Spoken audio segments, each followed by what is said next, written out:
Bom dia. Vou começar nosso estudo de hoje, né? Hoje é dia 8 do mês 4 de 2026. Então vamos fazer nossa oração para começar nosso estudo. Amado Mestre Jesus, bom Espírito presente aqui, agradecido por essa oportunidade, pela presença de vocês, de estar aqui nos protegendo, nos ajudando muito, que nós possamos, Senhor, estar sempre aqui estudando, aprendendo, evoluindo, colocando em prática tudo aquilo que nós aprendemos aqui. Sendo assim, damos iniciado o nosso estudo de hoje. Que assim seja e assim é. Bom, vamos aqui para a pergunta. Nós vamos falar sobre a influência dos espíritos nos acontecimentos da vida. Então vamos para a pergunta 525. A 525 ela pergunta assim: exerce os espíritos algumas influências nos acontecimentos da vida? Aí os espíritos nos respondem: certamente, pois que vos aconselho. Ou seja, tudo que acontece na nossa vida há um aconselhamento espiritual. Mesmo que você não ouça, dentro da sua consciência tem uma coisa chamada pensamento. Nós pensamos. E muitas vezes o que nós pensamos são intuídos pelos nossos amigos espirituais. Então, tudo que acontece na nossa vida tem influência sim da espiritualidade. Alguns chamam de amigo, outros chamam de anjo guardião, outros chamam de anjo protetor, outros chamam de Espírito Santo, né? Outros chamam de anjo da guarda, mas há sempre uma influência espiritual na nossa vida. Nossa vida é regida seriamente pelo mundo espiritual, mesmo que você não concorde ou não ache que seja, ok? Aí na letra A pergunta assim: exerce essa influência por outra forma que não apenas pelos pensamentos que sugere? Isto é, tem ação direta sobre o cumprimento das coisas?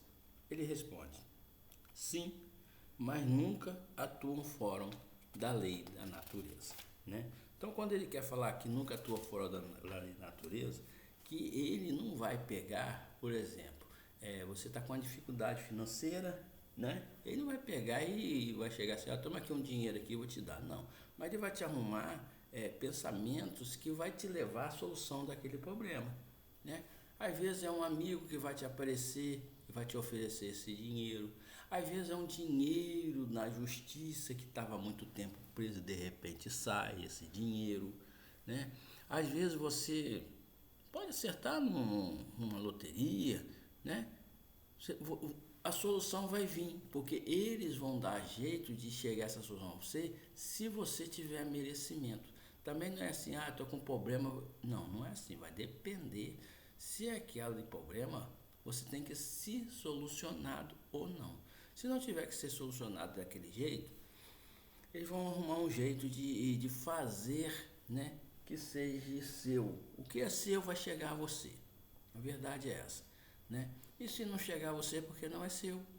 Simples assim, né? Às vezes a gente fica assim com as coisas: eu vou conseguir isso, vou conseguir, mas se não tiver merecimento e não tiver no seu planejamento, não vai chegar a você, ok?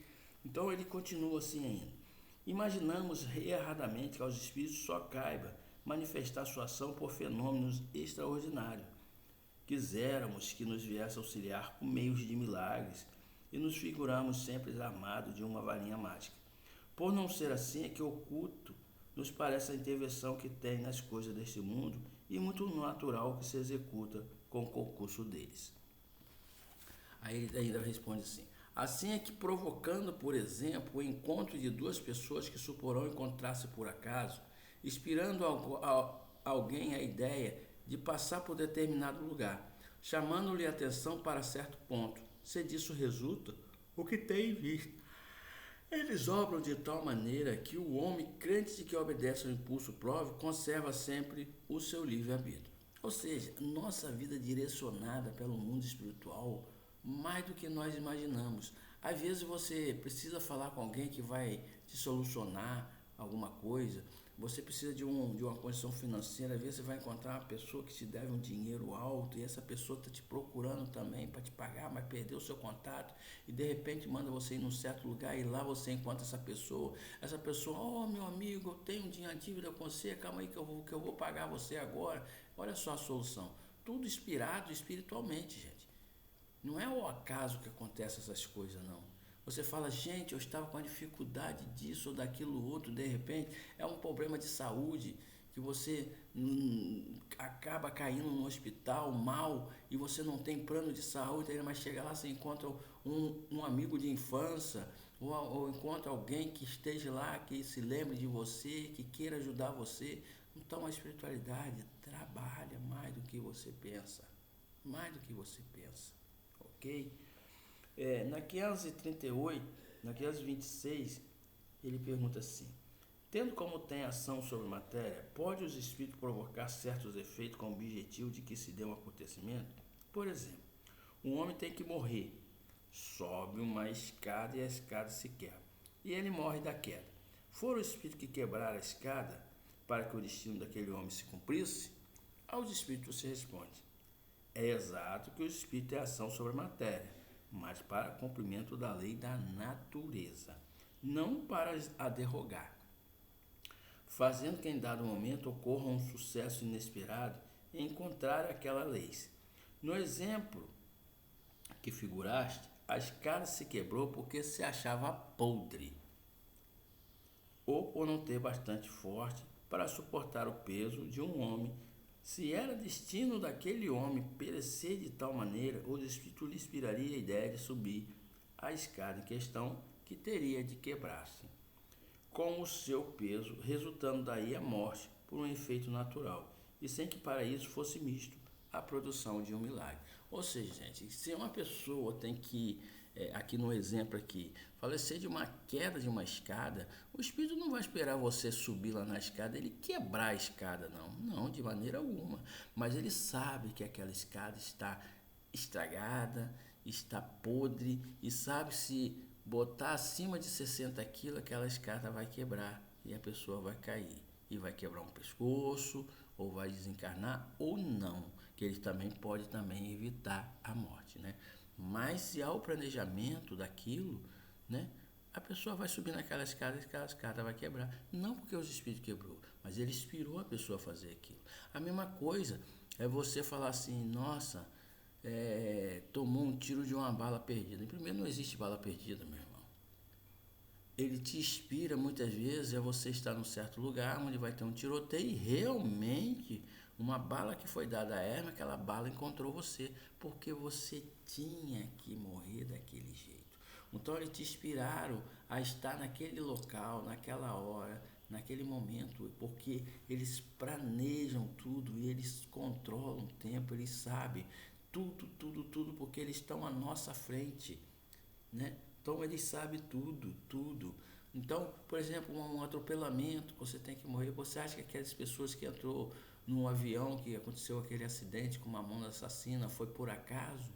Aquelas pessoas, sabendo que ele sabia que ia acontecer aquilo com aquele avião, e sabia que aquele número de pessoas tinha que estar ali, e os que não morreram é porque não tinha que estar ali. Então eles criam também um mecanismo de proteção, como com aquele caso do avião da Chapecó, onde eu acho, se não me engano, foi 3 ou 4 que sobreviveram numa queda de avião. Ou seja, eles criaram um bolsão ali para proteção daquelas pessoas. Eles podem fazer isso sim, porque aquelas pessoas não estavam programadas para aquele desencarne, mas estavam programadas para passar por aquele susto, né? Então, a espiritualidade trabalha muito mais do que vocês pensam na nossa vida.